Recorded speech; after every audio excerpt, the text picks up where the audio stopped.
अगर ये जंग ना रुकी तो पूरी दुनिया बदल सकती है।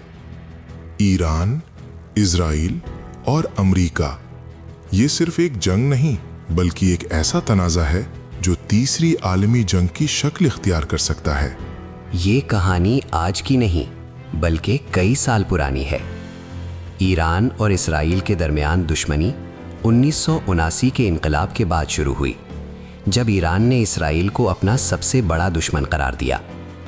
दूसरी तरफ अमेरिका हमेशा इस्राइल का साथ देता रहा और यही चीज़ इस तनाज़ो को मज़ीद ख़तरनाक बनाती रही। वक्त के साथ साथ ये दुश्मनी मजीद बढ़ती गई। ईरान पर इल्ज़ाम लगाया गया कि वो एटमी हथियार बना रहा है, जबकि ईरान ने हमेशा इस इल्ज़ाम को रद्द किया। इस दौरान मिडिल ईस्ट में छोटी छोटी झड़पें होती रहीं, कभी ड्रोन हमले, कभी मिसाइल, और दुनिया खामोशी से देखती रही। फिर आया वो दिन जिसने सब कुछ बदल दिया। अचानक ईरान पर बड़े हमले किए गए, जिनमें फौजी अड्डों और अहम तंसीबात को निशाना बनाया गया।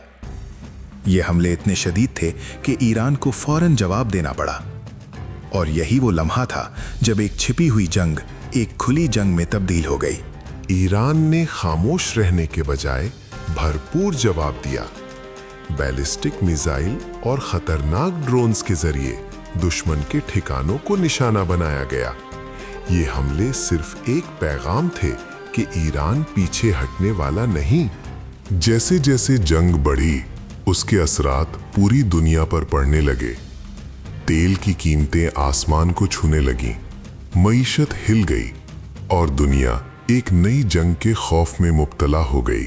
लेकिन सबसे ज्यादा नुकसान किसका हुआ? ना अमेरिका का, ना इस्राइल का, बल्कि आम लोगों का। मासूम बच्चे, खानदान, जिनका इस जंग से कोई ताल्लुक नहीं, लेकिन फिर भी वो इसकी कीमत अदा कर रहे हैं।